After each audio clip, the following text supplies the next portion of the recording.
you on this, you ugly...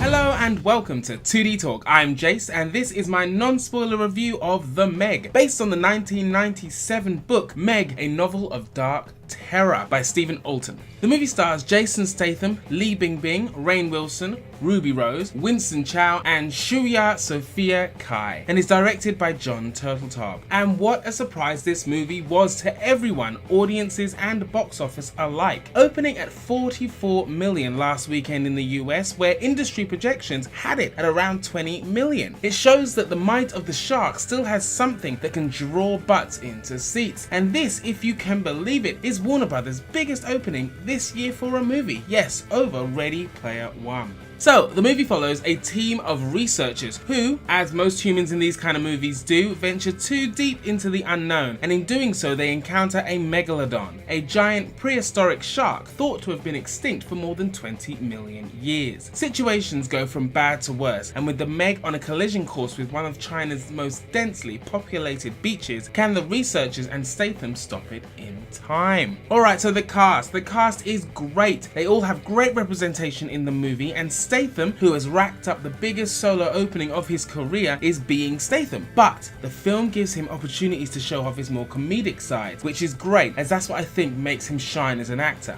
And there's also great news that the co-lead of this movie is represented by Asia in the form of Bingbing, who is wonderful here and has had a successful career in the Middle Kingdom for decades. Also, there is Shuya Sophia Kai, who plays Bingbing's daughter, Mei Ying. What an amazing young actress. She delivers her lines like perfectly, and plays her character as witty and sharp. She has to be this year's best child actor in my opinion, and she also manages to get a lot of the funny lines in the movie. Rainn Wilson, talking about funny lines, does a great job here inserting comedy moments as the billionaire who funds the Deep Sea project. You have Winston Chou, again doing a solid job here, both in delivery and representation. Now, about a week ago, it was announced that Ruby Rose would be playing Batwoman in the CW's Arrowverse, and that got me really excited because, as you know, I love the Arrowverse. So I was particularly interested in looking at her acting skills, and she did a pretty good job, except for one particular scene where she had to cry, and I wasn't buying it at all. But Batwoman, even more so than Batman, is not really one for feeling, so we shouldn't have to worry about that too much. So let's move on to the action and jump scares. I have to preface that I saw this movie in 4DX, so the immersive experience was heightened. There was quite a bit of water, as you can imagine, but also the subtle details like the gentle rocking of boats was simulated to great effect. The action was good, and at times I found myself enthralled with my mouth just wide open, just like, wow, that just happened.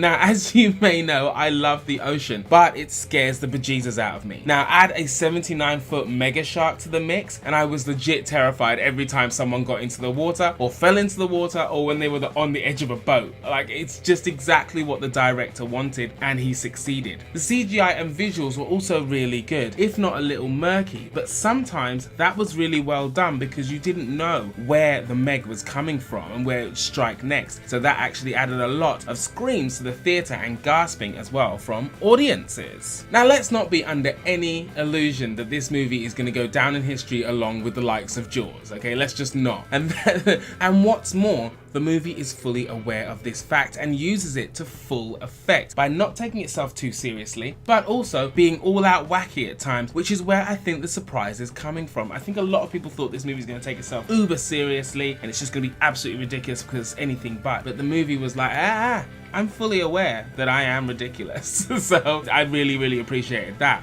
Now, I want to talk about a negative. There's only one particular negative I have that completely jarred me in the movie, and that is from Paige Kennedy's character, DJ. He was whiny and he was stereotyped as the African American who couldn't swim but took a job on an ocean research station and was scared of everything, and it was just really grating. And every time he had a line, it just bugged me, to be honest. I was just like, every time he spoke, I was like, I know the script is forcing you to portray the character this way, but I just, stop, please stop. So that kind of really bugged me. That's one of the negatives, the only one of the negatives that I can actually think about at the moment. Another thing this movie has going for it is that it is a collaboration in the truest sense of the word between China and the US. The Asian cast members here are not relegated to bit parts and background scenery, but are prominent members of the team, and the locations used in the film are all centered around that part of the world, with the final showdown being set in the gorgeous Sanya Bay. I mean, this is absolutely gorgeous. All of this helped the movie to open up over there at 50 million last weekend, again above industry expectations. Alright, so The Meg. It's a super surprising, exciting popcorn movie that is completely worth going to see. I would suggest you watch it in IMAX 3D at the very least. If you can get to a Cineworld cinema and get 4DX or the new Screen X screenings,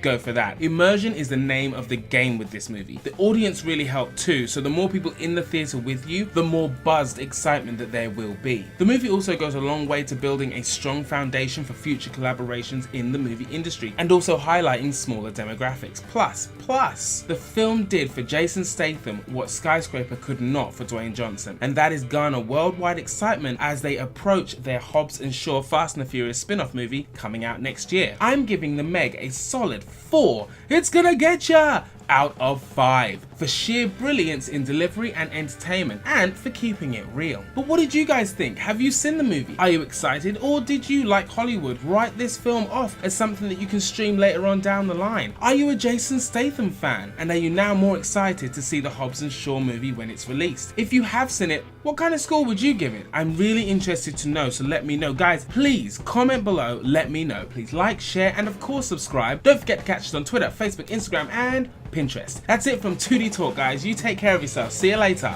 Bye bye.